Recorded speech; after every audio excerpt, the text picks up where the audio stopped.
you? Tina, is my bathing water ready? Have you ironed my clothes? There's no food for you in this house. Make sure everywhere is all sparkling. Is that understood?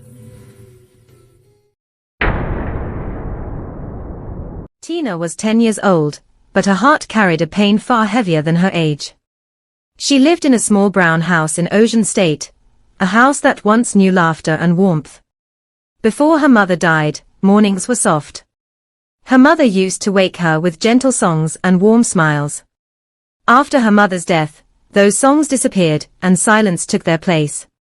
Every morning, Tina woke up before the rooster crowed. She slipped off her thin mat and stood still, listening. Silence meant her stepmother, Morounke, was still asleep. Those few minutes of quiet were the only peace Tina knew. She held onto them like treasure. She picked up her broom and began to sweep slowly. Her movements were careful. She had learned that noise could turn into anger very quickly. As she swept, her mind drifted to memories of her mother, her soft hands, her kind voice, the way she used to call her name with love. The silence suddenly broke. Tina! Where are you? Tina's heart jumped. She dropped the broom and hurried forward, her hands shaking. She stood near the door, her head lowered, waiting. I'm here, Ma. Morounke stepped out of her room, her face already tight with irritation. She looked around the floor slowly, as if searching for a reason to be angry. Tina felt her chest tighten, as she waited for the words she already knew were coming. Why is the floor still dirty? Have you been sleeping instead of working? Tina swallowed hard. She wanted to explain, but she knew explanations often made things worse. She spoke softly, carefully choosing her words. I just started sweeping, Ma. I will finish soon. Morounke stared at her for a long moment. The air felt heavy. Then she clicked her tongue and turned away without another word. Tina stood there for a second longer, unsure if more anger would come. When it didn't, she returned to her sweeping, her hands trembling. In the corner of the room stood Michel, Morounke's son. He was 12 years old, quiet, and thoughtful. He had seen everything from the beginning.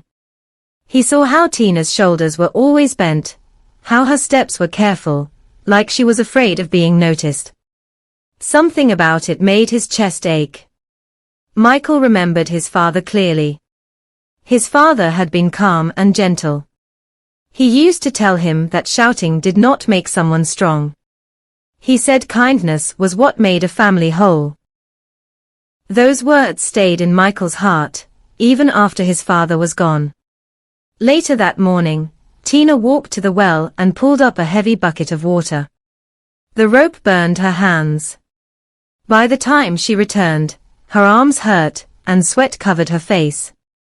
She rested for only a moment before carrying the bucket inside. Morounke barely looked at her as she spoke again. Drop that and start cooking. I'm hungry. Tina nodded. Yes, Ma, she said quietly, and went to the kitchen.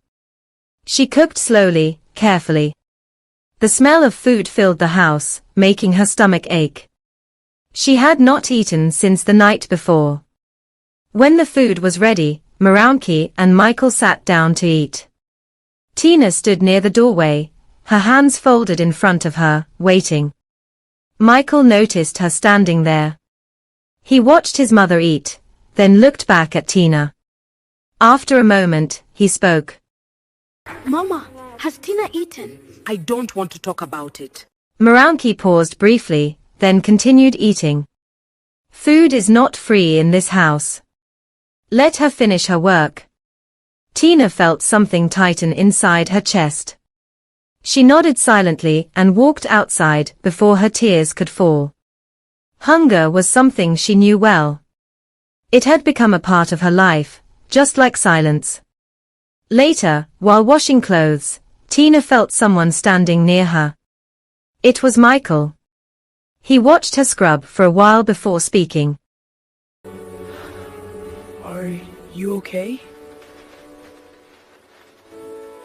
Tina forced a small smile, even though her heart hurt. I'm fine. Michel did not reply. He only watched her for a moment longer, his eyes full of questions. That night, Tina lay on her mat, staring at the ceiling. Her stomach was empty, and her eyes burned from crying. She missed her mother deeply and wondered if her mother could see her suffering. In the next room, Michel lay awake too. He could hear Tina crying softly. His chest felt heavy. Deep inside, he knew something was wrong in their house. And somewhere in his heart, a quiet voice was growing stronger, telling him that one day, he would have to speak. The house remained silent, but it was not peaceful. It was a silence full of pain, waiting for the moment it would finally break. Days passed in the small brown house, and Tina's life stayed almost the same.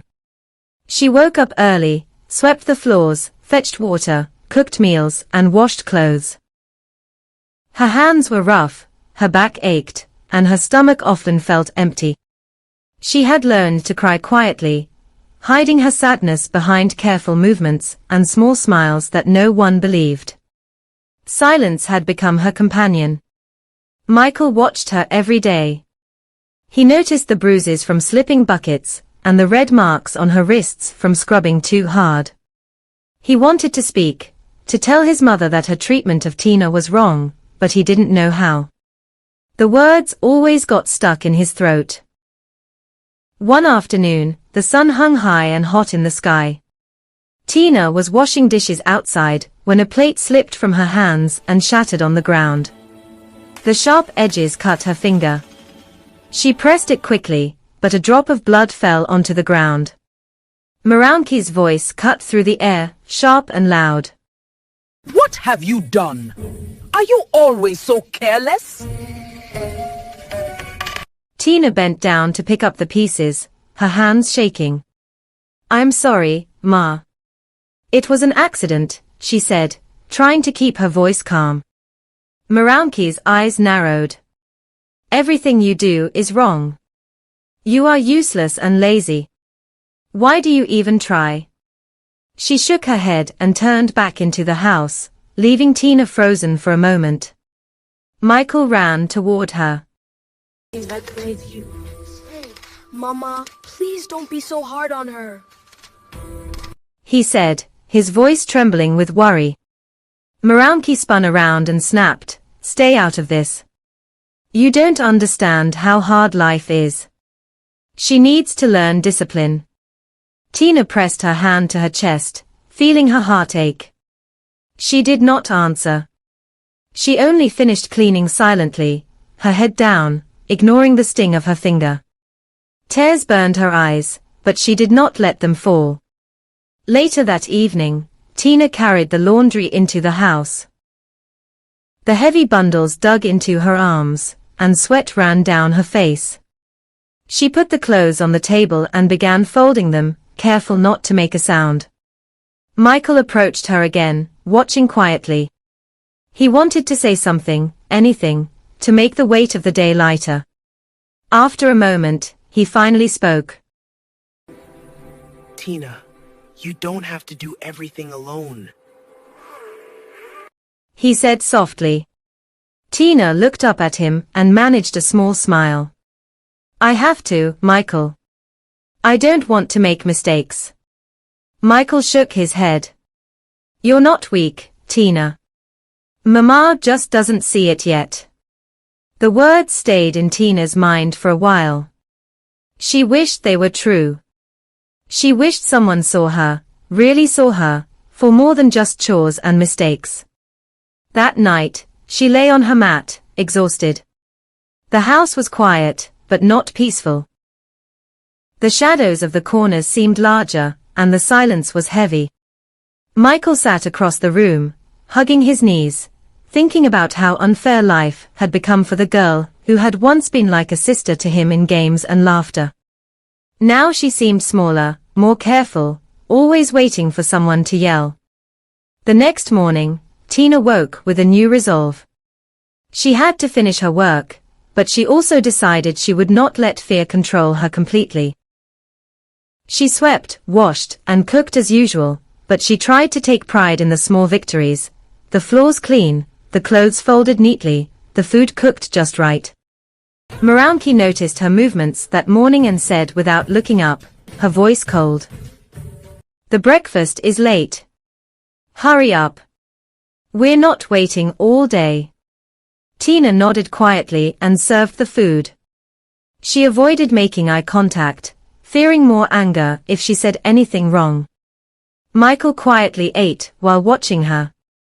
He felt a burning anger inside, a desire to protect her, but he did not yet know how. After breakfast, Tina went to the well to fetch water. The bucket was heavy, but she did not complain. Michel followed her at a distance. He wanted to carry the burden for her, but Tina shook her head when he tried to help.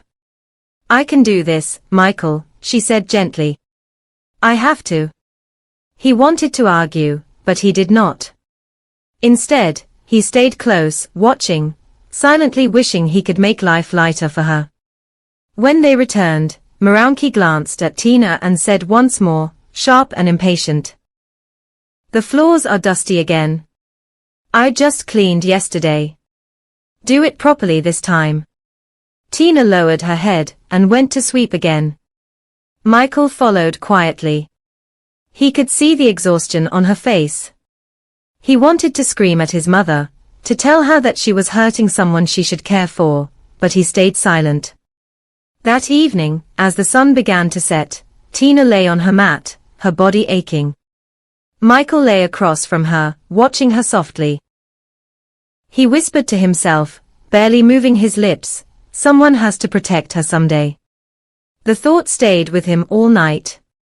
The house was silent, but in the quiet, Michel and Tina's hearts both carried hope that one day, the pain would end. They didn't know how, but they knew they would not give up on each other.